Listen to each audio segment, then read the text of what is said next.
everybody, it's Jamie. I am on board P&O Oceana. It's the first time I've been on board in about 5 years, and it's also the first time I've stayed in one of her balcony cabins. So I'm going to show you around, let you know what I think, and hopefully it will be of use to you. Enjoy!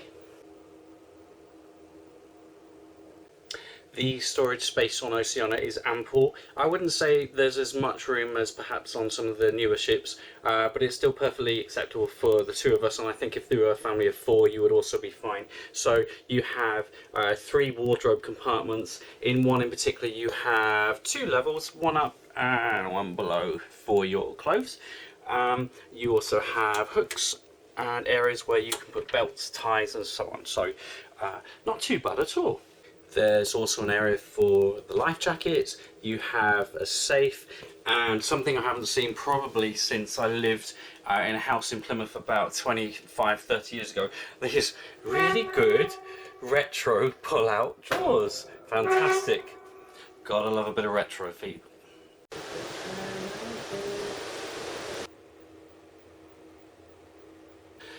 So, always need to do the bed tests. Here we go, let's see what it's like.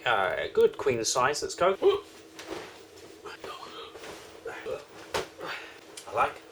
So billed as a queen size bed, I think you'll find it's 2 single beds put together, as is the case on I believe most, if not all, P&O ships and other cruise lines I've sailed, including the fabulous, what we call gap of doom, which separates any couple as far as you could go, because you don't want to fall between the 2 beds. The bedding itself's really quite plush, very cozy. The pillows themselves, I know on different forums people have said, where can I get those pillows, they're so good.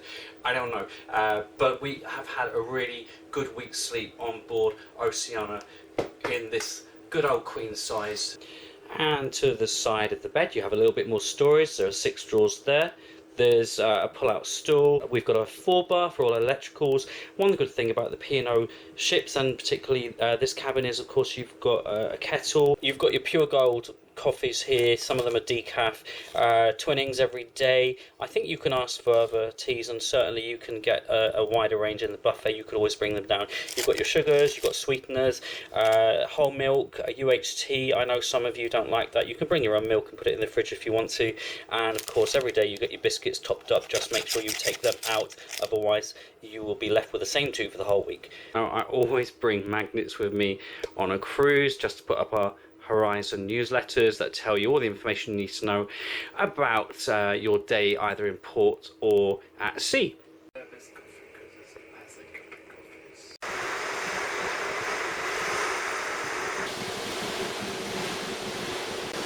As you can see, this is a good sized balcony.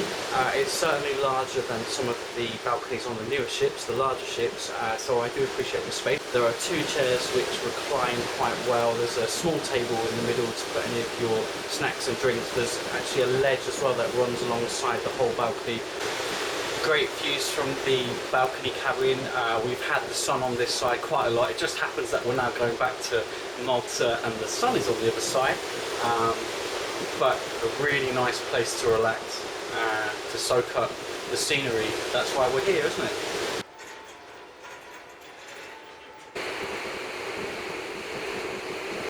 Oceana is a perhaps more mature ship, shall we say, and I think the bathroom in particular represents that.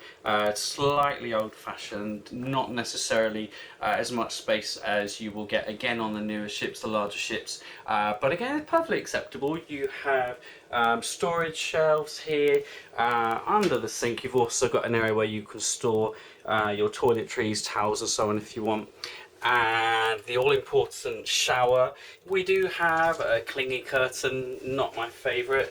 I know Britannia, for example, has the glass doors, which I much prefer. But there is plenty of space, he says, climbing into the shower. Last time I did this, I got soaked.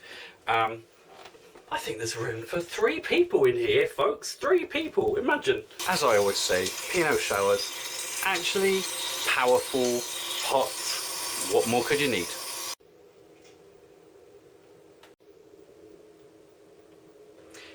It's time for the all-important and infamous hair dryer test. Most, if not all cabins on P&O have a hair dryer, which I know some of you really appreciate. This is a fabulous Sunbeam. Haven't used it yet. You know why. Let's see just how powerful it is. And warm. Ready? Okay, that's low. High.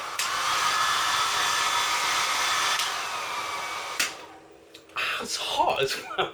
Okay, it will work. You're gonna love it. You're gonna love it. We all know that on P&O ships, in all cabins, they have fridges, which is much appreciated, and that you can bring on essentially as much alcohol as you can carry at the moment, and not be charged for that. But in recent months, P&O have started filling your fridges with booze, soft drinks, sodas, and even Pringles. Now, some people on the forums have not appreciated this because it's not left them any room to put their own booze. Your cabin steward will remove all of this for you if you don't want it. I've got to say that on this particular cruise, which is a fly cruise, we haven't brought any alcohol or soda with us. So the fact that we've got things like Smirnoff and Coke, gin tonic, Pimm's, there's JD and Coke and so on, there's water. Actually, that was quite useful to us, and the prices are exactly the same here as they would be, or are rather, in the bars. So for us it was quite useful this time around. Not forgetting as well that your cabin steward, if you ask very nicely, will happily bring you as much ice as you want each day, just to make sure that you have those nice chilled drinks out on your balcony or in your inside where it's nice and dark for you. Don't forget that in your cabin you will be able to find the Discover magazine, which gives you lots of tips about how you might want to spend your cruise. It also has the room service menu, which is obviously my favourite. You can order your breakfasts, continental breakfast mainly with toast, different juices, cereals, lunches and dinners. You could order pizzas, flatbreads, multi-deck burgers. We've had a fantastic week. The service has been excellent. In fact, I think it's improved since the last time we were on board. So well done to all the staff, the crew working really hard. The cabin itself, it's spacious, it's bright, it's clean, which is most important. We appreciate the balcony space. We've had amazing weather all week. It's April in the Mediterranean and it's exceeded our expectations. I would definitely recommend a balcony cabin on board Oceana if it suits your budget and of course your itinerary. I hope this has been useful to you. Looking forward to the next cruise, which will be on Aurora at the end of May. In the meantime, I would appreciate it very much if you could subscribe, and I'll see you shortly. Until the next time, bye.